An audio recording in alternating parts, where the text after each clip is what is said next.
Hi everyone, Andrew here from the Time Series Insights PM team. In this video, we're going to pick up where we left off after provisioning a device simulation solution accelerator, creating reference data, and connecting this IoT hub and the device simulator that's generating simulated data into a Time Series Insights environment.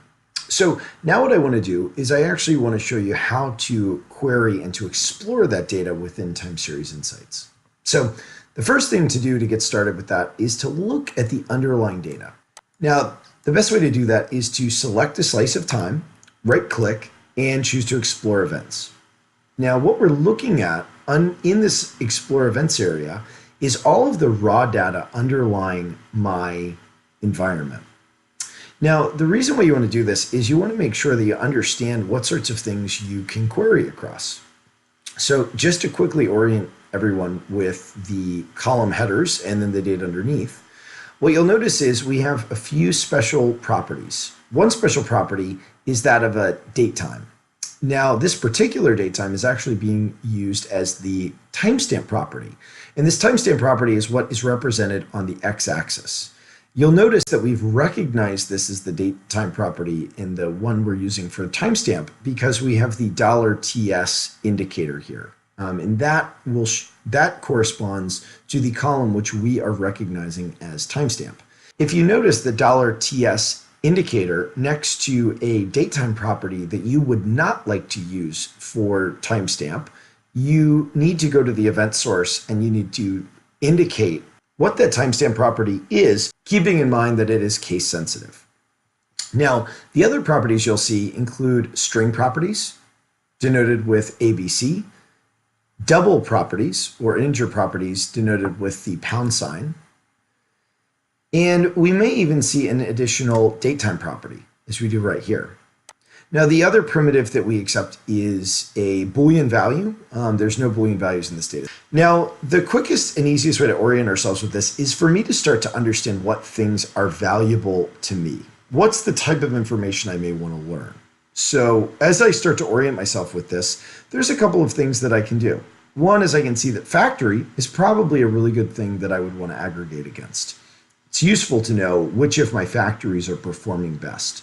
And so one of the first things that I can do is I can actually click over and I can split this data by factory. Now, just to quickly correspond the different columns to where you'll find them over here or in the right-click controls, any of our string properties are going to be considered split bys. So you'll notice factory is here as a split by, but it's not here as a measure because measures are actually our double properties or integer properties. So you'll notice humidity threshold is here, humidity threshold is here as well.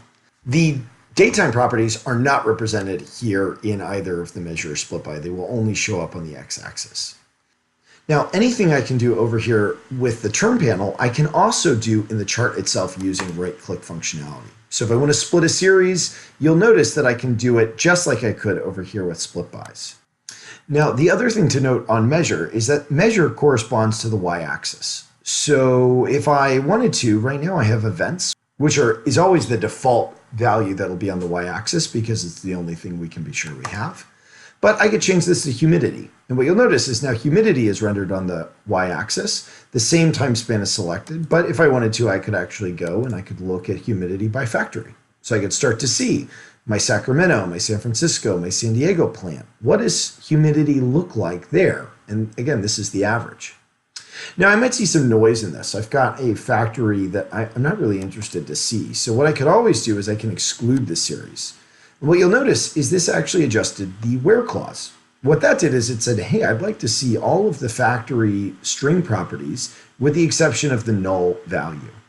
So if you see some data that might be a little bit noisy, you can always denoise it by either excluding a series or using some of our filters to make sure that it's not going to show up. So another example here might be if I didn't want to see any of my values that were dropping below 69.8. Maybe that is noise, and you would see this as like a null value might blow out your chart such that it doesn't make as much sense. So the other thing you could always do is to actually use a filter or an operand like greater than to weed that data out. So I'm going to do factory.string is not equal to null and humidity is greater than 69.8. And when I apply this, what you'll see is now all of those values have been removed. Any line that was exceeding, that was either a null value, did not have a factor associated with it, or was lower than 69.8 has now been removed. Now with any of these, I could go, and if I wanted to, I could look at them individually. And so in this case, we're going to see the same thing, but what I'm going to do is I'm actually going to look at just Sacramento, and I'm going to compare this just to my Napa plant. So if I show just these series, what you'll see is I now have two lines.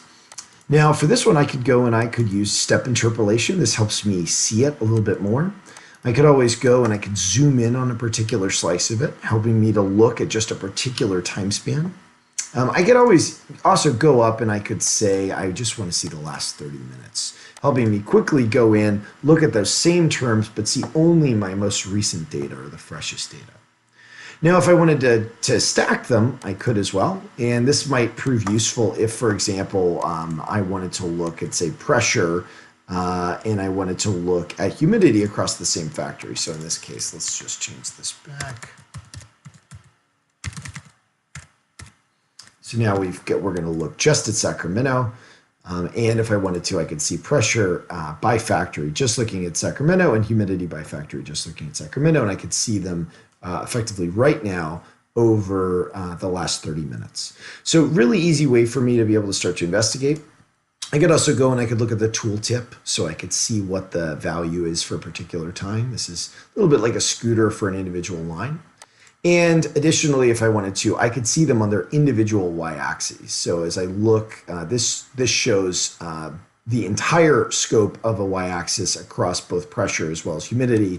If I look now, what you'll notice is the y-axis changes depending on which line I'm looking at. And so helps for me to have a little bit of perception and depth associated with each of these individual lines. Now, the next thing I might want to do is actually look at a heat map to see if there's something interesting for me to start to investigate. The way I'll do that is I'll actually click on heat map. And what I think I want to do is I actually want to split by the device ID. So I know that for me, it's IoT Hub Connection Device ID. And as I look at that, now I start to get a variety of all of the different device IDs that I've got. Now the heat map is going to give me a little bit of a smattering. I can always zoom in on a particular section if I'd like to. So here I will just zoom in on this particular region. And now if I see something interesting, I can start to look at chillers that are driving my overall spend. So in this case, if I notice that I've got some cells that are looking a little bit on the higher side, I might go and start to try to understand what's going on. Now, this is a little bit random. The device that's being generated is kind of random, but if I wanted to, I could go and I could explore these events. I could look at the underlying data underneath them to see which device IDs I'm looking at, what the different manufacturers' lines that they're on. I could even go over to stats and I could start to see if there's anything interesting associated with any particular property underneath. Now, in this case, if I saw something like 15% of the statistically significant portion of this is associated with a red line and a manufacturer of Windows and Station 4, and now I can explore these two different terms together in the chart.